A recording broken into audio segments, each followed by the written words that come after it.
प्यारे भाई प्यारी बहन, लूकस का सुसमाचार अध्याय 18 पद संख्या 27 में पढ़ते हैं कि जो बातें मनुष्यों के लिए असंभव हैं वो ईश्वर के लिए संभव हैं। लूकस का सुसमाचार अध्याय 1 पद संख्या 37। प्रभु कहता है कि ईश्वर के लिए सब कुछ संभव है।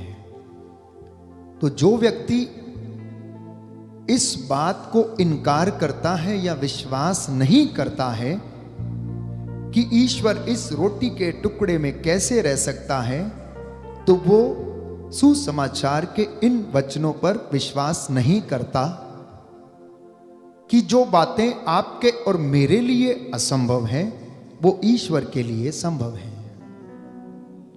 इसलिए जो लोग इस बात को कहते हैं कि यह कैसे हो सकता है कि एक रोटी के टुकड़े में ईश्वर निवास कर सकता है, तो उनके लिए परमेश्वर वचन देता है कि उसके लिए सब कुछ संभव है। आमीन।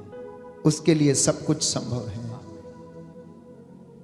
इसलिए हम लोग बड़े विश्वास के साथ, श्रद्धा और भक्ति के साथ इस संस्कार की, पवित्र संस्कार की, प्रभु यीशु की आराधना करते हैं।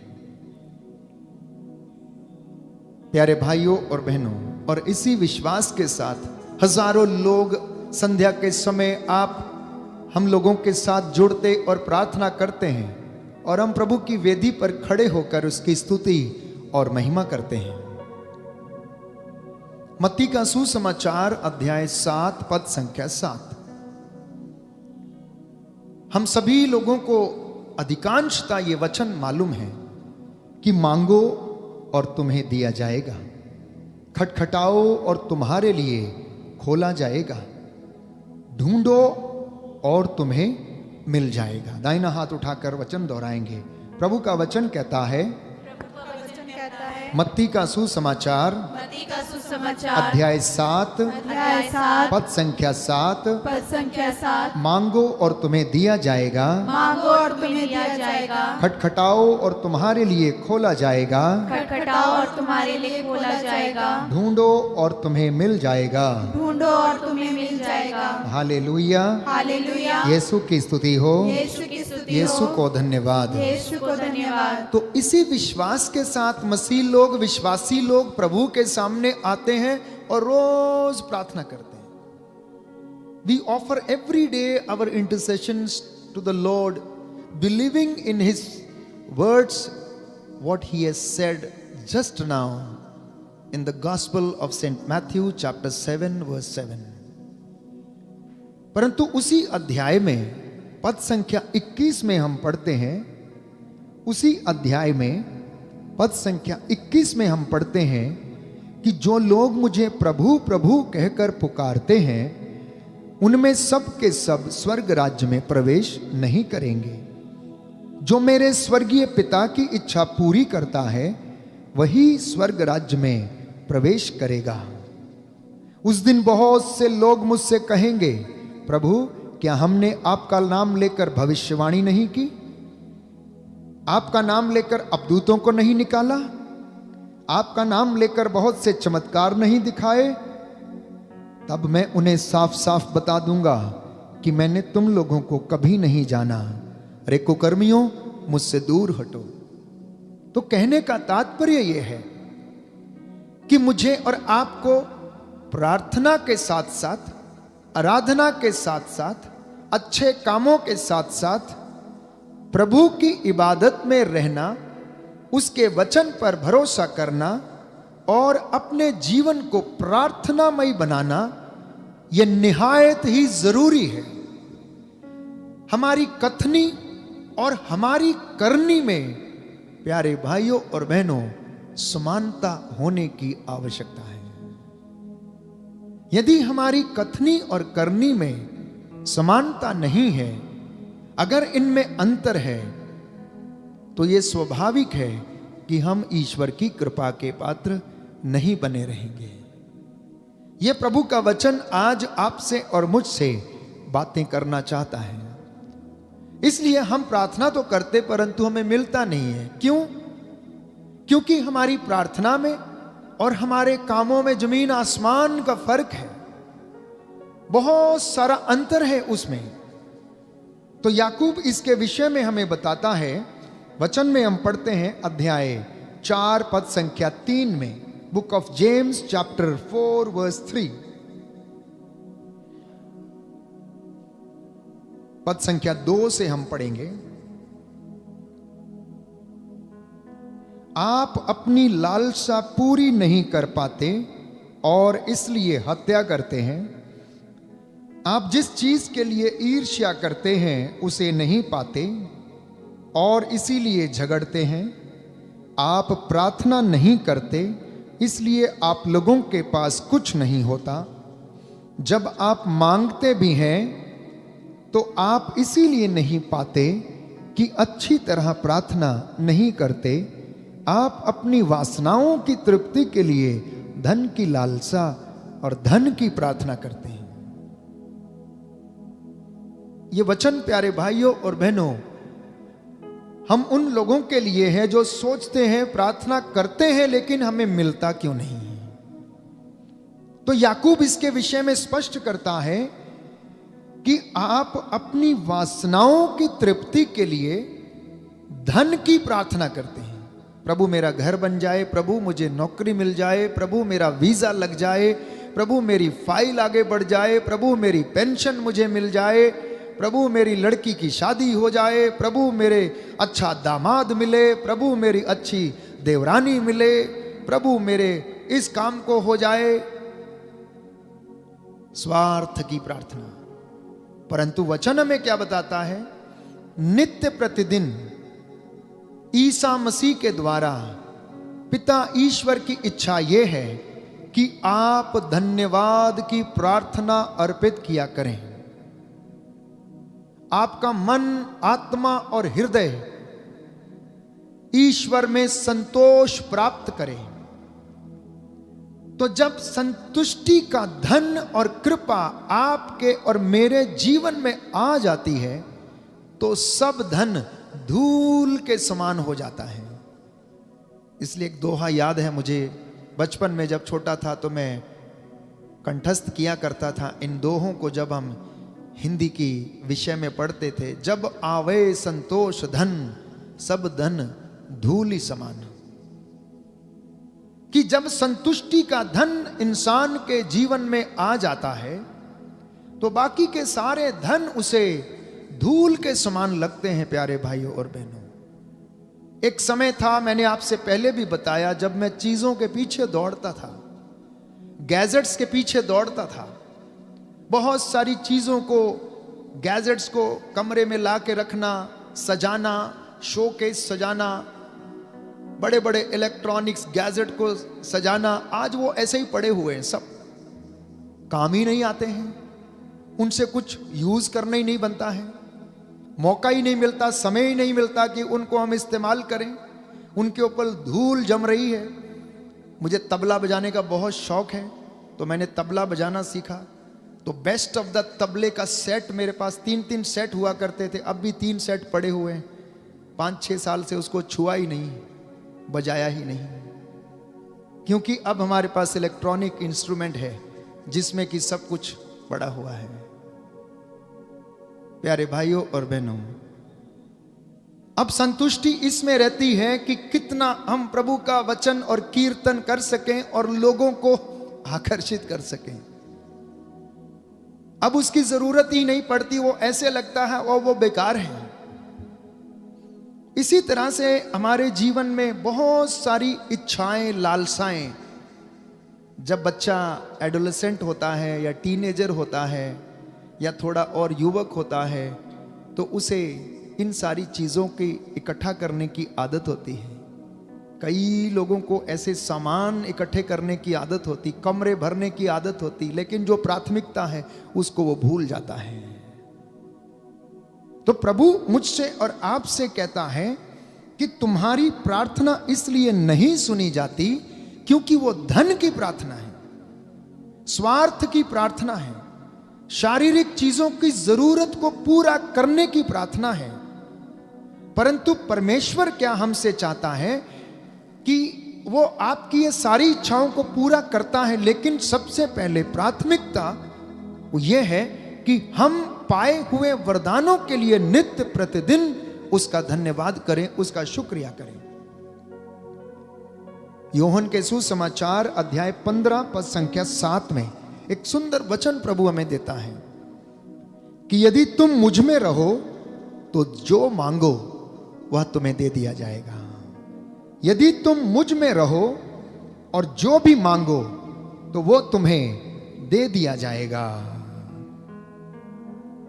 अध्याय 15 पद संख्या 7 यूहन्ना का सुसमाचार। यदि तुम मुझ में रहो और तुम में मेरी शिक्षा बनी रहती है तो चाहे जो मांगो वह तुम्हें दिया जाएगा। मेरे पिता की महिमा इससे प्रकट होगी कि तुम लोग बहुत फल उत्पन्न करो और मेरे शिष्य बने रहो। सुंदर वचन है प्यारे भाई और बहनों। दाहिना हाथ उठाकर दोहराएंगे और इसे याद करेंगे। प्रभु यीशु कहता है, यदि तुम मुझ में रहो, और तुम में मेरी शिक्षा बनी रहे, तो चाहे जो मांगो वह तुम्हें दिया जाएगा। मेरे पिता की महिमा इससे प्रकट होगी कि तुम लोग बहुत फल उत्पन्न करो और मेरे शिष्य बने रहो। ये प्रभु की इच्छा आपके जीवन में सबसे पहले पूरी होनी चाहिए। एक मसीह को, एक विश्वासी को सर्वप्रथम प्रभु में रहने की आवश्यकता है। और तब वो कहता है, अगर तुम मुझ में रहते हो और मेरी शिक्षा तुम में रहती हो तो तुम जो मांगो वो तुम्हें मिलेगा। किसी चीज की कमी नहीं होगी। आपको पता भी नहीं चलेगा आपके काम कैसे बन गए, कौन व्यक्ति आपको आकर आपकी मदद करेगा। आपके लिए रास्ते यूं ही खुल जाएंगे और आप आश्चर्य करेंगे और आप चमत्कार देखेंगे प्यारे भाइयों और बहनों, अपने जीवन में, अपने परिवार में, अपनी कलीसिया में, कि प्रभु किस तरह से चिन्ह और चमत्कार करता है। मैं आपको जीता जागता अनुभव बताता हूं। आज से 8 महीने पहले हमने band for Jesus worship ministry की शुरुआत की और लॉकडाउन के दौरान प्रभु ने ये अनुग्रह किया और हम पर यह प्रकट किया लोगों के द्वारा कि हम ऑनलाइन प्रार्थना के द्वारा लोगों को प्रभु की ओर आकर्षित करें। धर्माध्यक्ष जी की इच्छा थी कि जो पल्ली पुरोहित यूट्यूब चैनल के माध्यम से अपनी कलीसिया तक इन प्रार्थनाओं के जरिए लॉकडाउन के दौरान पहुंच सकते हैं, वो अवश्य इस काम को करें। कई लोगों ने शुरू किया लेकिन बीच में आकर रोक दिया।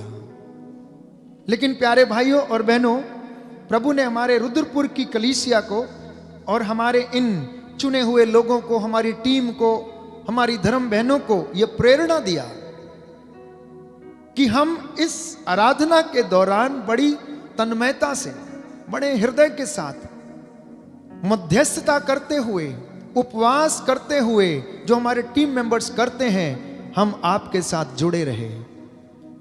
शुरू में प्यारे भाइयों और बहनों, कुछ 200 व्यूज हुआ करते थे एक आराधना के, रोजरी के 150 व्यूज हुआ करते थे। कुछ 25, 30, 35 लोग हमारे साथ जुड़ते और प्रार्थना करते थे। और आज आप अगर चैनल पर देखेंगे तो 16,000 सब्सक्राइबर्स हैं और इस आराधना को रोज प्यारे भाइयों और बहनों कम से कम 1500 लोग ऑनलाइन रहकर 2 घंटे प्रभु का वचन सुनते आराधना करते हैं। और मुझे बहुत खुशी है, आज भी एक बहन ने फोन किया दिल्ली से और वो बोली कि फादर, कल की आराधना के दौरान प्रभु ने मुझे स्पर्श किया है। आराधना के दौरान मैं आंसू बहा रही थी, मुझे पता नहीं था आंसू कहां से आ रहे हैं, और मुझे ऐसा लगा चंगाई की प्रार्थना के दौरान कि प्रभु ने मेरे अंदर प्रवेश किया है। मैंने उस अनुभव को स्वीकार किया। एक बहन जो बीमार है, उन्होंने प्रभु के स्पर्श को महसूस किया और कल की आराधना के दौरान उन्होंने और उनकी कजन सिस्टर ने रो रो कर प्रार्थना किया।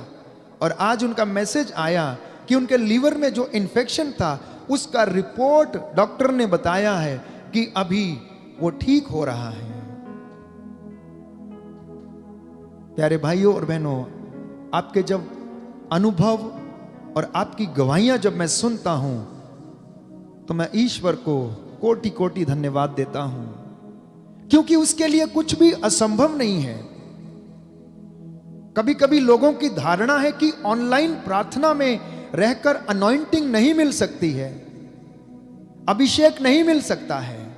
प्यारे भाइयों और बहनों, अनॉइंटिंग पाने का, अभिषेक पाने का एकमात्र तरीका यह है कि आप मन में, हृदय में और आत्मा में एक हो जाएं। और जब आप मेरे साथ या अन्य किसी भी व्यक्ति के साथ जो प्रार्थना करते हैं, एक मन एक चित्त हो जाते हैं, तो वहां प्रभु चमत्कार करता है और आपको स्पर्श करता है। उसका वादा है कि धरती के ऊपर जहां कहीं भी दो व्यक्ति एक मत होकर मुझसे मांगेंगे, मैं उन्हें प्रदान करूंगा। इस वक्त 1500 लोग आप जो मेरे साथ जुड़े हैं, आप मेरे साथ एक मत हैं और प्रभु आपको देने को तैयार है। यह आखिरी तरीका है परमेश्वर ने अपना वचन का प्रचार करने के लिए चुना कि उसने सोशल मीडिया का इस्तेमाल कर लिया। जानते हैं आप, नबियों के द्वारा वचन सुनाया गया, यीशु ने स्वयं वचन सुनाया, यीशु के चुने हुए लोगों ने वचन सुनाया, लेकिन बहुत कम लोगों तक पहुंचा। इस दुनिया ने विज्ञान में तरक्की की, साइंस में तरक्की की, तकनीक में तरक्की की, टेक्नोलॉजी इतनी एडवांस हो गई कि परमेश्वर ने उस टेक्नोलॉजी का इस्तेमाल करके आज घर घर में, प्यारे भाइयों और बहनों, नबी की उपस्थिति का आपको आभास करा दिया है। यीशु मसीह की उपस्थिति का आपको आभास करा दिया इस सोशल मीडिया के माध्यम से, यूट्यूब के माध्यम से। उसके लिए कुछ भी असंभव नहीं है। और पिछले दिनों में वचन पढ़ रहा था, बाइबल हमें बताती है कि जब तक ये वचन संसार के कोने कोने में एक एक व्यक्ति तक ना पहुंच जाए, तब तक संसार का अंत नहीं आएगा। तो ये वचन पिछले दिनों में, प्यारे भाइयों और बहनों, इस लॉकडाउन के दौरान हजारों करोड़ों लोगों तक पहुंचा है, हजारों करोड़ों लोगों तक पहुंचा है। हर दिन की आराधना जो हम जिसमें भाग लेते हैं, प्रभु को महिमा देते हैं, जब हम सुबह उठ के देखते हैं तो लगभग 6,500-7 हजार लोग देख चुके होते हैं। तो इतने परिवारों में जब ये वचन सुना जाता है प्रभु का, तो वो आपके परिवार में चंगाई क्यों ना प्रदान करेगा। आप रोते हैं, आप आंसू बहाते हैं, आपका परिवार इस वक्त एकत्र है, आप अपने बच्चों के साथ अपनी वेदी के सामने एकत्र हैं, आपका परिवार प्रभु की महिमा से भरा हुआ है, उसका वचन आपके घर में इस वक्त चल रहा है। शैतान ने यीशु से कहा कि इन पत्थरों से कह दो ये रोटियां बन जाएं और तुम खा लो इसे और अपनी भूख मिटा लो। प्यारे भाइयों और बहनों, यदि परमेश्वर के कहने से पत्थर रोटी बन सकता है, तो उसकी वाणी जब आपके घर में गूंजती है इस वक्त, तो आपके जीवन को परिवर्तित क्यों नहीं कर सकती? क्योंकि वो तो आग है, आग, वो भस्म कर देने वाली अग्नि है, वो हथौड़ा है प्यारे भाइयों और बहनों, जो चट्टान को चकनाचूर कर देता है, चकनाचूर कर देता है। इसलिए प्रभु का ये वचन आपके घर में पूरा हो, क्योंकि वो अपने दासों की वाणी को सच प्रमाणित करता है। ये नबी यशाया अपनी पुस्तक में लिखता है। परंतु हमारी प्रार्थना सुनी नहीं जाती, ये कभी कभी हमें शक होता है, और ये वास्तव में ठीक है, क्योंकि आमोस अपने ग्रंथ में लिखता है, अध्याय 5 पद संख्या 14 और 15 में, कि तुम बुराई की नहीं बल्कि भलाई की खोज में लगे रहो, इस प्रकार तुम्हें जीवन प्राप्त होगा और विश्वमंडल का प्रभु तुम्हारे साथ होगा। बुराई से बैर करो और भलाई से प्रेम करो। तो आप चाहते हैं कि आपकी प्रार्थना सुनी जाए, आप चाहते हैं आपके जीवन में उन्नति आए, आप चाहते हैं कि आप सफल बने, आप चाहते हैं कि आपके जो फाइलें लगी हैं, वीजे लगे हुए हैं, वो प्रॉपरली आपके लिए प्रभु प्रबंध करे, तो प्रभु कहता है तुम सबसे पहले भलाई की खोज करो, तुम सबसे पहले धार्मिकता की खोज करो, और बाकी की चीजें तुम्हें यूं ही मिल जाएंगी।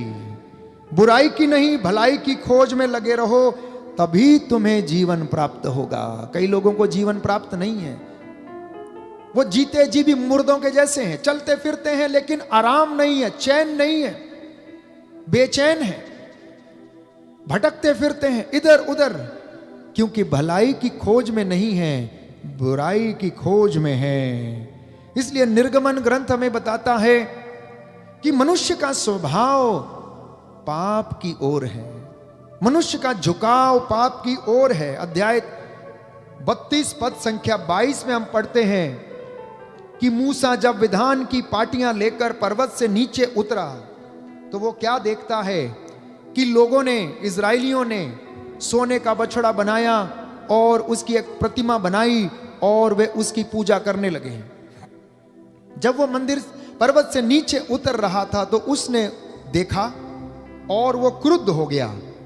तब मूसा ने हारून से पूछा, इन लोगों ने तुम्हारे साथ कौन सा अन्याय किया जो तुमने इन्हें इतने घोर पाप में डाल दिया? हारून ने उत्तर दिया, महोदय आप क्रोध ना करें, आप जानते ही हैं कि इन लोगों का झुकाव पाप की ओर है। तो ये हमारा स्वभाव है, ये हाड़ मांस से बने हुए मनुष्य का स्वभाव है कि वो भलाई कम देखता, बुराई ज्यादा देखता है।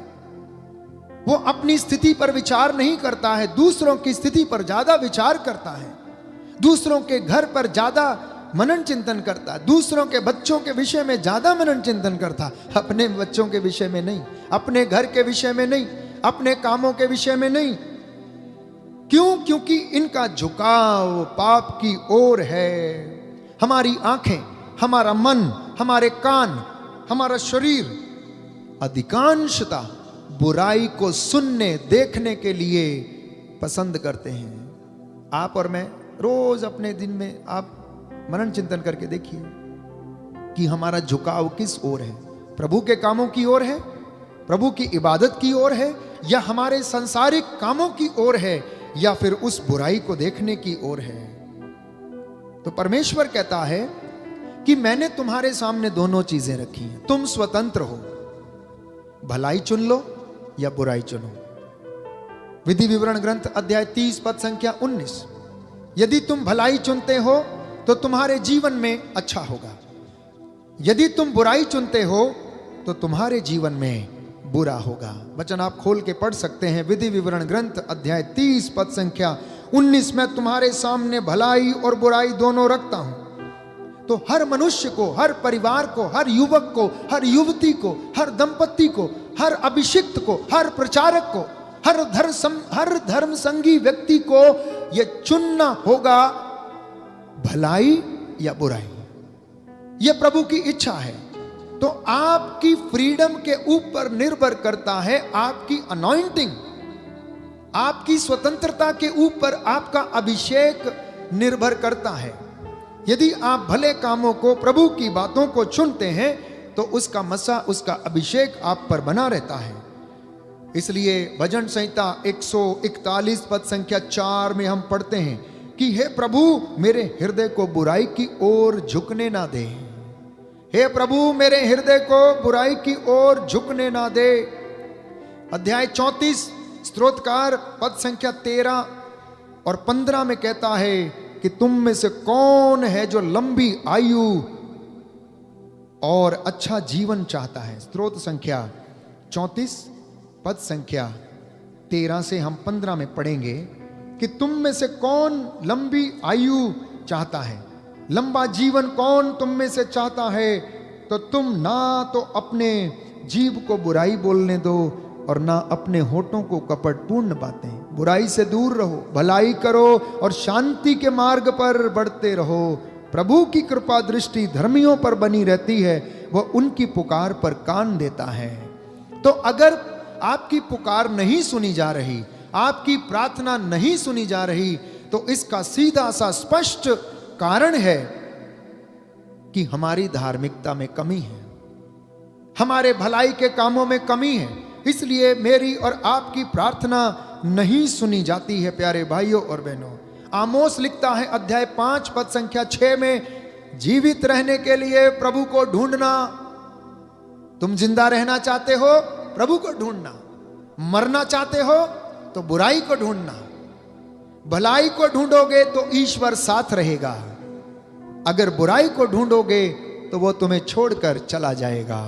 Hallelujah, hallelujah. हे प्रभु यीशु, हे प्रभु मैं यीशु, इस वचन को ग्रहण करता हूँ। मैं इस वचन को ग्रहण करता हूँ। यह वचन मेरे जीवन में, ये वचन मेरे जीवन में पूरा हो जाए, पूरा हो जाए। Hallelujah, hallelujah. जीवित रहने के लिए, जीवित रहने के लिए प्रभु को ढूंढो, प्रभु को ढूंढो। भलाई को ढूंढोगे भलाई को तो ढूंढोगे ईश्वर साथ रहेगा। ईश्वर साथ रहेगा। Hallelujah, hallelujah. हे प्रभु यीशु, हे प्रभु यीशु, आज के ये वचन आज के मेरे वचन जीवन में मेरे जीवन 100 में गुना फल लाए। 100 गुना फल लाए। तो जब हम भलाई ढूंढते हैं, भलाई खोजते हैं, तो ईश्वर हमारे साथ रहता है। जब हम बुरा करने की सोचते हैं तो आप अपने घर में महसूस करना, देखना, आपको पता लग जाएगा कि आज कुछ गड़बड़ हो गया है, ये गलत काम मेरे जीवन में हुआ, इसकी वजह से ईश्वर की कृपा से मैं वंचित हो गया हूं। इसका बहुत सुंदर उदाहरण है बाइबल में। दाऊद एक सबसे अच्छा उदाहरण है प्यारे भाई और बहनों, जिसे हम बार बार पढ़ते हैं, बार बार पढ़ते हैं। दाऊद की इतनी रानियां होने के बावजूद उसकी आंखों ने प्यारे भाइयों और बहनों उसे प्रलोभन में डाल दिया। इतनी रानियां होने के बावजूद वो व्यभिचार कर बैठा। उसकी आंखों ने उस स्त्री की नग्नता को देख लिया और वो ईश्वर की कृपा से वंचित हो गया। हालांकि ईश्वर का आत्मा उसके साथ रहता था। बचपन से ही ईश्वर का आत्मा दाऊद के साथ था। जब उसका अभिषेक किया गया था तो वचन हमें बताता है कि दाऊद में ईश्वर का आत्मा निवास करता था। सामुएल के पहले ग्रंथ अध्याय 16 पद संख्या 13 में हम पढ़ते हैं कि सामुएल के द्वारा दाऊद का अभिषेक हुआ और ईश्वर का आत्मा उसके साथ था। सामुएल के दूसरे ग्रंथ में अध्याय 11 में हम पढ़ते हैं कि दाऊद ने अपनी दृष्टि को बुरा देखने के लिए इस्तेमाल किया और जैसे ही उसने किया उसका अभिषेक चला गया।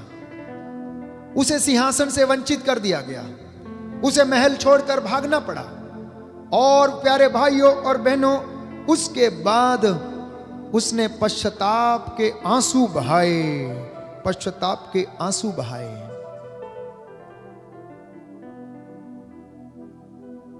राजाओं के पहले ग्रंथ अध्याय 3 में हम पढ़ते हैं सुलेमान के विषय में कि सुलेमान को परमेश्वर ने ज्ञान का, विवेक का वरदान दिया, न्याय करने का वरदान दिया। परमेश्वर ने उससे पूछा कि बोल, मैं तेरी भक्ति से प्रसन्न हुआ, तू क्या चाहता है, मैं तुझे क्या दे दूं?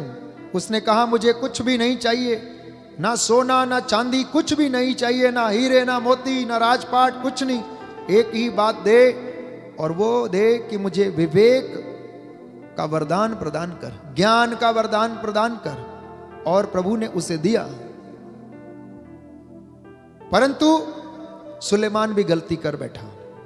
उसे परमेश्वर ने जो आज्ञा दी थी उसका उसने उल्लंघन किया और उसका मसा चला गया, अभिषेक चला गया। वो जब युद्ध करने के लिए गया तो वो युद्ध जीत गया, तो वो अन्य जातियों की युवतियों को अपनी रानियां बनाकर लेकर चला आया और उसने उसे अपने महल में रखा, जो कि परमेश्वर की ओर से मना किया गया था। कि उसने सुलेमान से कहा मैं तेरे साथ रहूंगा, तू युद्ध करेगा, तू जीतेगा, लेकिन तू वहां से कोई भी चीज नहीं लेकर आएगा। लेकिन सुलेमान ने ठीक उसका विपरीत वो कार्य किया। और हम पढ़ते हैं वचन में कि उससे वो वरदान ले लिया गया, उसने उस अभिषेक को खो दिया। हम राजा बेलशस्सर के विषय में पढ़ते हैं जो नबूकदनेस्सर का बेटा था। तो राजा नबूकदनेस्सर जब यरूशलेम पर चढ़ाई करके, जो बाबुल का राजा था, वहां से मंदिर में पवित्र पात्रों को उठाकर ले आया था और उसे अपने घर में रखे हुए था। तो एक दिन उसका बेटा बेलशस्सर अपने साथियों के साथ दावत कर रहा था। वो रात को मदिरा पी रहे थे, तो उसने उपहास करने की कोशिश की और पवित्र मंदिर की वस्तुओं को उसने मंगाया, उस बर्तनों को उसने मंगाया, मेज पर रखा, जो यरूशलेम के मंदिर में प्रभु की भक्ति के लिए, इबादत के लिए इस्तेमाल किए जाते थे, और उसमें मदिरा डालकर पिया। और वचन हमें बताता है उसी रात को बेलशस्सर मारा गया। उसी रात को बेलशस्सर मारा गया। और जब वो दावत कर रहे थे तो उसे एक बड़ा सा हाथ दिखाई दिया और वो दीवार के ऊपर कुछ लिख रहा था, जो कि वचन हमें बताता इस प्रकार लिखा था, मने मने तकेल उफरासीन, अर्थात ओ राजा तू तराजू के ऊपर तौला गया लेकिन तू कम पाया गया है। उसके दरबार का कोई भी व्यक्ति इसका तर्जुमा नहीं कर पाया। तो जब दानियल को उसको बुलाया गया तो दानियल नबी ने इस वाक्य का तर्जुमा करके बताया कि इसका अर्थ क्या है। मने मने तकेल उफरासीन। प्यारे भाइयों और बहनों, बेलशस्सर वहीं पर मर गया। जब कोई कदम बुराई की ओर उठता है तो वो इसी तरह से, प्यारे भाइयों और बहनों, ईश्वर की मसे से, उसके अभिषेक से वंचित हो जाता है। तो हमारी प्रार्थना क्यों नहीं सुनी जाती हैं? यिर्मयाह नबी ने कहा मेरी पीड़ा का अंत नहीं हो रहा, प्रभु क्या बात है? तो इस प्रभु ने कहा अपना शब्द वापस ले लो, प्रायश्चित करो, पुराना स्वभाव छोड़ दो।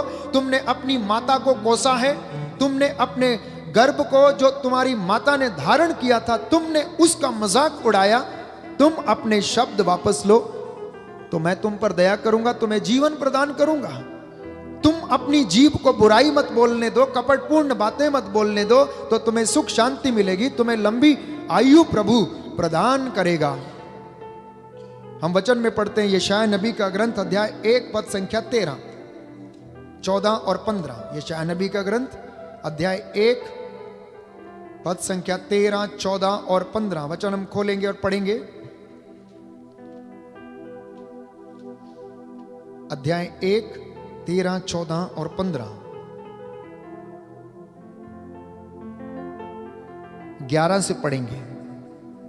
प्रभु ये कहता है, तुम्हारे असंख्य बलिदानों से मुझे क्या, मैं तुम्हारे मेढ़ों और बछड़ों की चर्बी से ऊब गया हूं। मैं सांडों और मेमनों और बकरों का रक्त नहीं चाहता। जब तुम मेरे दर्शन करने आते हो तो कौन तुमसे ये सब मांगता है? तुम मेरे प्रांगण में क्यों रौंदते हो? मेरे पास व्यर्थ का चढ़ावा लिए फिर मत आना। तुम्हारे लोबान से मुझे घृणा है। अमावस, विश्राम दिवस और तुम्हारी धर्म सभाएं में अन्याय के कारण ये सब समारोह सहन नहीं कर सकता हूं। तुम्हारे अमावस और अन्य पर्वों से मुझे घृणा हो गई। ये मेरे लिए असहाय भार बन गए हैं। जब तुम हाथ फैलाते हो तो मैं तुम्हारी ओर से आंखें फेर लेता हूं। मैं तुम्हारी असंख्य प्रार्थनाओं को अनसुना कर देता हूं, क्योंकि तुम्हारे हाथ रक्त से रंगे हुए हैं। स्नान करो, शुद्ध हो जाओ। अपने कुकर्म मेरी आंखों के सामने से दूर करो। पाप करना छोड़ दो, भलाई करना सीखो।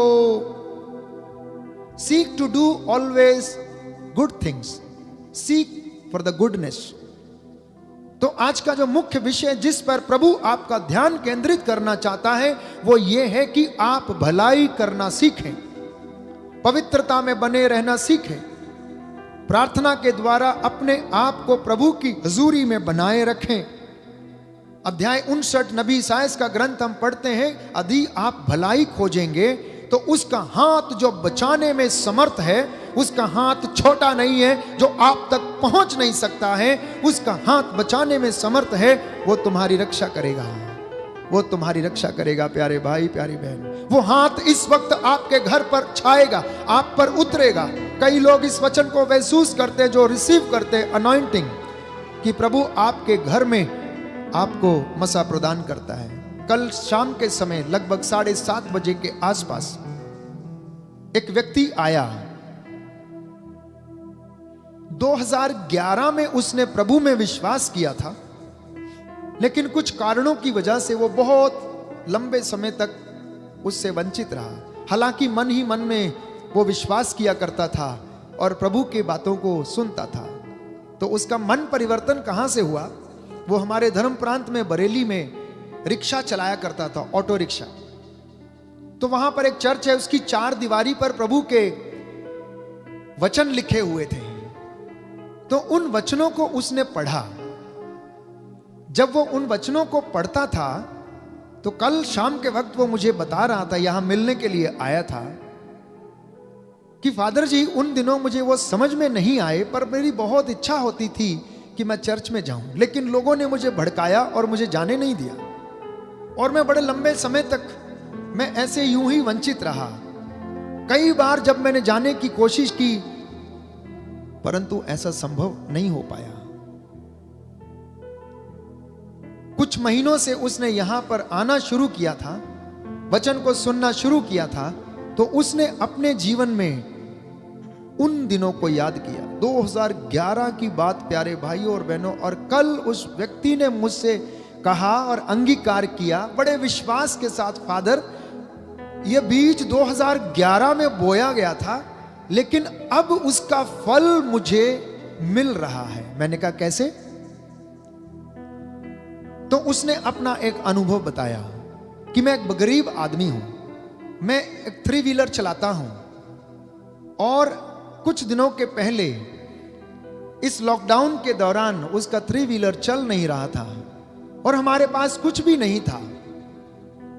तो कोई मुझे जो उनके जानने वाला है, प्रभु के मंदिर में उनको ले आया कि तुम वहां पर जाओ, प्रभु से मांगो, क्योंकि उसके दरवाजे सबके लिए खुले हुए हैं, अगर आप मांगोगे तो वो तुम्हें अवश्य देगा। वो आया, इधर प्रार्थना करके गया, और वास्तव में ऐसा ही हुआ। उसका कहना था कि मुझे पता नहीं कि हालांकि मेरे पास कुछ धन नहीं था, कुछ भी नहीं था, परंतु उस दिन से मुझे मन ही मन और मेरे परिवार में शांति को महसूस करना मैंने शुरू किया।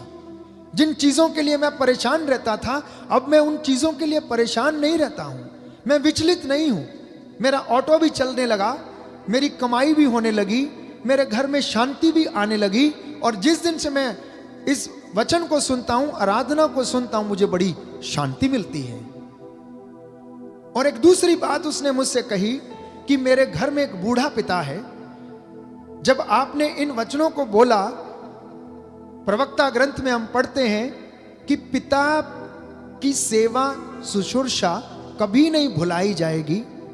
पिता की सेवा करना आपके पापों का प्रायश्चित है। जब उसने ये वचन मुझसे कह रहा, मैंने आपके मुख से सुना बाइबल का ये वचन, तो फादर जी वो आंखों से आंसू आ गए उसके, और वो कहने लगा मैं बड़ा पापी इंसान हूं, अगर ये वचन सच है तो मेरे जीवन में ये बात पूरी हो जाए कि मेरे पापों का प्रायश्चित हो जाए। वो मेरे पैरों पे गिर पड़ा, माफी मांगने लगा।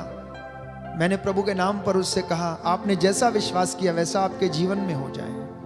वो कहने लगा मेरा बूढ़ा पिता है, चल फिर नहीं सकता, मैं उसके साथ रहता हूं, मैं उसकी देखभाल करता हूं। तो मैंने कहा आप प्रभु के राज्य से दूर नहीं हैं, आपने जैसा विश्वास किया आपके जीवन में वैसा हो जाए।